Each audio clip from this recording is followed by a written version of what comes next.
안녕하세요, 여러분. 오랜만에 온라인 수업인데요. 이번 시간에는 우리가 대면 수업할 때 일단은 이웃에 대한 단원을 공부해보고 시간이 남으면 성의 의미는 도덕적 의미는 무엇인가 라는 그 중단원을 나가기로 이야기를 했었는데 1학년들이 이번 주 그리고 다음 주 원격 수업 시간입니다. 그때 이제 이 단원에 대해서 공부하면 좋을 것 같아서 그 시간 동안 성에 대한 단원에 대해서 공부를 할 예정입니다. 선생님이 급하게 원격 수업이 진행되면서 어제 프린트를 나눠주지 못했습니다. 그래서 여러분들은 가져간 도덕 1 교과서를 보면서 밑줄 쳐 가면서 공부를 하면 좋을 것 같습니다. 자, 일단은 도덕 1 교과서 139페이지이고요. 그리고 이번 시간 주제는 아까 얘기했듯이 세 번째 중단원인 성의 도덕적 의미는 무엇인가, 그 중에서 그 첫 번째 소단원인 내가 생각하는 성과 사랑의 의미는 무엇인가에 대해서 공부를 해보겠습니다. 즉, 성의 의미와 가치는 무엇인지, 그리고 사랑의 의미와 가치는 무엇인지에 대해서 이야기를 나눠볼 예정입니다. 자, 여러분들은 지금 청소년기죠. 청소년기는 특징이 있습니다. 우리 가정 시간에 배웠을 것 같은데요. 청소년기는 남성과 여성의 특징, 그러니까 생물학적인 어떤 남성과 여성의 특징이 두드러지게 나타나기 때문에 이때 이성과 성에 대한 호기심이 증가하는 시기라고 볼 수 있습니다. 그래서 청소년기의 성과 사랑을 바르게 이해하는 것이 매우 중요하다고 할 수 있는데요. 그런 의미에서 이번 시간 수업을 집중해서 들어보면 좋을 것 같습니다. 자, 일단은 성의 의미에 대해서 한번 살펴볼게요. 성의 의미는 총 3가지 의미가 있는데요. 첫 번째는 신체적, 생리적 특징으로서의 의미가 있습니다. 이 신체적, 생리적 특징은 여러분들이 성하면 딱 떠오르는 거, 남성과 여성을 구분지어서 생각하잖아요. 그래서 남성과 여성을 구별하는 신체적, 생리적 특징이 바로 1번의 의미입니다. 그리고 두 번째는 남성다움과 여성다움의 특징이 있습니다. 이거를 다른 말로 사회적 성이라고 하는데요.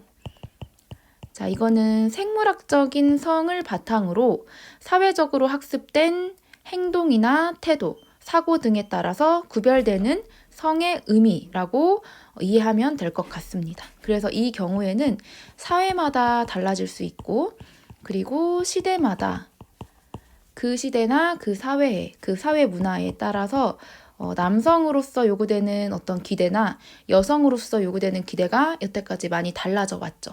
그런 뜻을 지니고 있고요. 사실은 요즘 같은 시대에는 사실 남성다움과 여성다움을 구분하진 않죠. 명백하게 구분하지는 않는 문화로 점점 변화하고 있습니다. 그리고 세 번째는 욕망으로서의 성인데요. 사실 여러분들도 성 하면은 이걸 먼저 떠올리는 것 같아요. 성적 욕망이나 성적 관심 전체에 대한 의미도 가지고 있습니다. 그냥 성적 욕망이나 아니면 나의 심리 상태, 그리고 제도나 관습에 따라 규정되는 성에 관한 모든 요소들까지 포함하는 성적인 것 전체를 욕망으로서의 성이라고 이야기합니다. 성의 의미에는 이 3가지 특징이 있다라고 알아두면 되고요.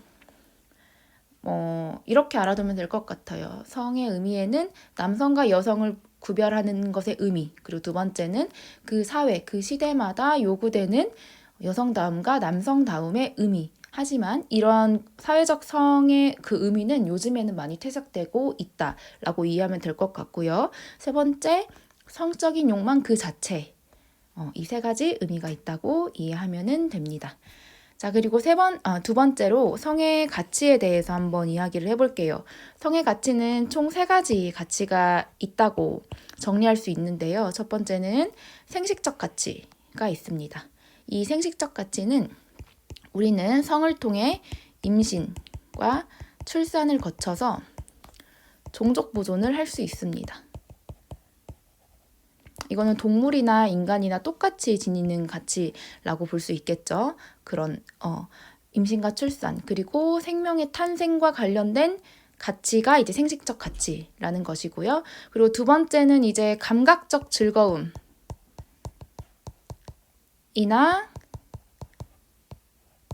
기쁨과 관련된 쾌락적 가치의 의미가 있습니다.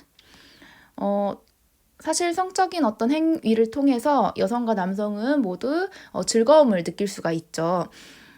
그런 의미에서의 쾌락적 가치라고 이해하면 되는데, 하지만 너무 지나치게 쾌락만 추구하게 되면은 오히려 즐거움보다는 불쾌감을 일으킬 수 있고 건강을 해칠 수 있다는 것. 그래서 이 점에는, 이 가치에는 절제가 필요하다는 것까지 동시에 알아두어야 합니다. 그리고 마지막으로 인격적 가치가 있는데요. 자, 아까 생식적 가치는 동물이나 인간 모두 둘 다에게 해당되는 가치라고 이야기를 했습니다. 하지만 인격 가치는 인간에게만 해당되는 가치라고 볼 수 있는데요. 인격적 가치는 성을 통해서 인간은 배려와 공감을 바탕으로 인간관계를 맺을 수 있다는 것입니다.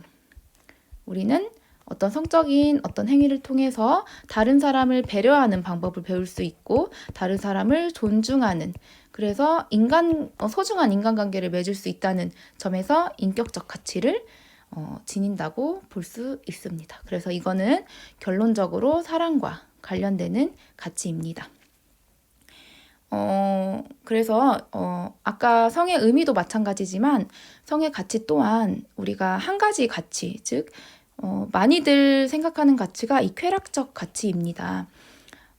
많은 청소년들이 성에는 쾌락적 가치만 있다고 생각을 하기 쉬운데, 사실은 성의 가치는 이 생식적 가치, 즉 생식적 가치는 결국 성은 인간의 어떤 임신과 출산으로 지어질 수 있고, 그리고 결국 종족 보존과 관련이 있기 때문에 이 나의 행동에 책임을 져야 한다는 점에서 생식적 가치, 그리고 두 번째 쾌락적 가치, 그리고 인격적 가치, 이 세 가지 가치가 모두 있다고 생각하는 균형적인 시각을 지녀야 합니다.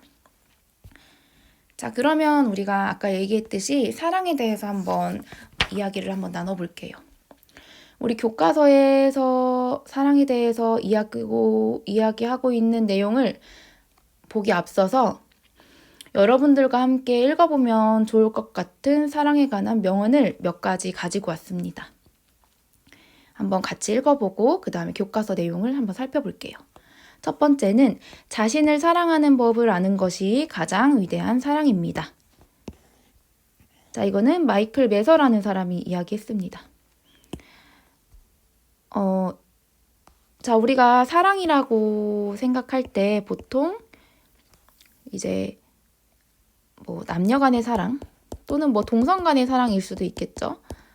또는 형제 간의 우애, 또는 친구 간의 우정, 이렇게 생각하기 쉬운데요. 사실 가장 중요한 것은 이런 다른 사람을 사랑하는 것에 앞서서 먼저 우리가 지녀야 될 것은 나를 사랑하는 방법을 아는 것이라고 생각을 합니다. 그래서 여러분들이 조금은 나에 대한 소중함을 알고 나를 사랑하는 방법을 알았으면 하는 그런 바람에서 이 명언을 한번 가지고 왔는데요. 어쨌든 중요한 거는 남을 사랑하는 것 이전에 자신을 사랑해야 된다라는 것이고, 두 번째는 사랑이란 애정보다 그 사람을 이해하는 과정이다. 프랑스와 사간이 얘기했습니다. 우리는 사랑을 곧 애정 그 자체라고 이해하는 경우가 많습니다. 그러니까 남을 사랑하고 아끼고 그리고 그 사랑을 베푸는 마음이라고 사랑을 이해하기 쉽지만, 사실은 내가 사랑하고 있는 그 대상이 가지고 있는 있는 그대로의 모습을 이해해주고 존중해주는 게 중요하다는 말을 하고 싶은 것 같아요. 그리고 세 번째는요, 우리 아주 익숙한 사람인데요. 아리스토텔레스가 나옵니다. 누군가를 사랑하는 것은 자신을 그와 동일시하는 것이다 라고 이야기했습니다. 자, 우리 아리스토텔레스는 언제 배웠었죠? 아리스토텔레스는 우리가 첫 번째 중단원 시간에 공부했습니다. 즉 우리가 왜 도덕적인 행동을 해야 하는가? 에 대해서 이야기했었는데 그때 나온 사람이 아리스토텔레스입니다. 아리스토텔레스는 왜 우리는 도덕적인 행동을 해야 한다고 얘기했었죠? 바로 도덕적인 행동을 해야 인간의 궁극적인 목적인 행복에 도달할 수 있기 때문에 도덕적인 행동을 해야 한다라고 이야기를 했었죠. 그리고 이 도덕적인 행동은 아리스토텔레스에게 적절한 때에 적절한 것에 대해서 적절한 사람들에게 적절한 목적을 위해 적절한 방식으로 자신의 감정을 가지는 게 도덕적인 행동이다라고 얘기했었는데 그걸 두 글자로 중용이라고 이야기했고 그리고 이 중용을 지니려면 이성이 전제되어야 한다라는 것을 이야기했습니다. 그래서 이거는 자신을 그와 동일시하는 것, 이 아리스토텔레스의 사랑에 대한 그런 의미도 중요하지만 아리스토텔레스가 어떤 이야기를 했는지도 잘 기억을 하면 좋을 것 같습니다. 그리고 이제 커트 코베인이라는 사람이 말을 했는데 다른 누군가가 되어서 사랑받기보다는 있는 그대로 나로서 미움받는 것이 낫다. 그러니까 누군가에게 사랑받기 위해서 나의 모습을 변화시키는 것보다는 그냥 차라리 있는 그대로 남한테 미움받는 게 낫다라는 것은 즉 다른 사람을 내가 원하는 모습으로 바꾸려 하지 말라라고 이해하면 될 것 같습니다.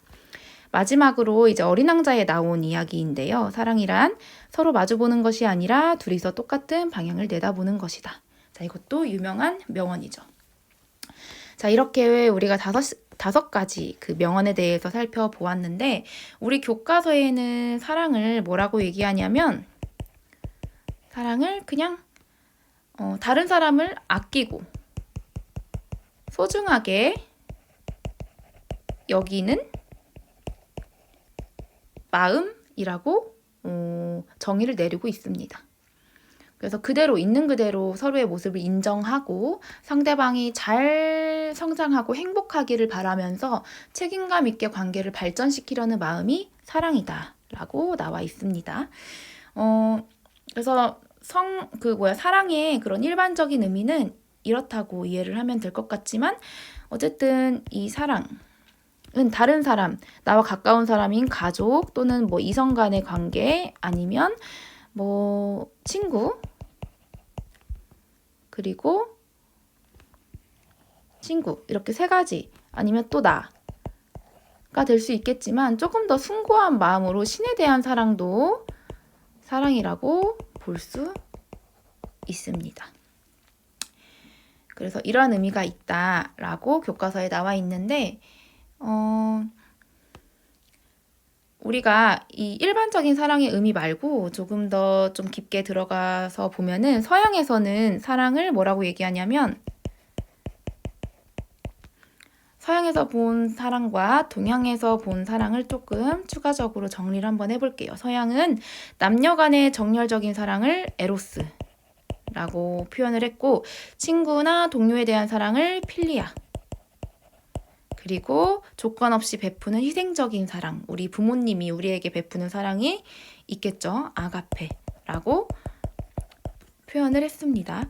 동양에서 본 사람은 사람됨의 본질을 이루는 사랑의 정신인 인. 이거는 공자가 이제 강조한 건데요. 이 인은 좀 차별적인 사랑입니다. 나와 가까운 사람을 먼저 더 사랑하는 그런 차별적인 사랑인데 불교에서는 차별적인 사랑이 아니라 모두에게 똑같이 베푸는 모든 생명을 사랑하는 마음인 자비, 정신을 강조하기도 했습니다. 자, 이거는 그냥 추가적으로 알아두면 될 것 같고 사랑의 의미는 이렇다라는 것을 교과서에 있는 내용을 한번 읽어보고 정리해두면 좋을 것 같습니다. 자, 오늘은 이제 성과 사랑의 의미와 가치에 대해서 한번 공부를 해보았는데요.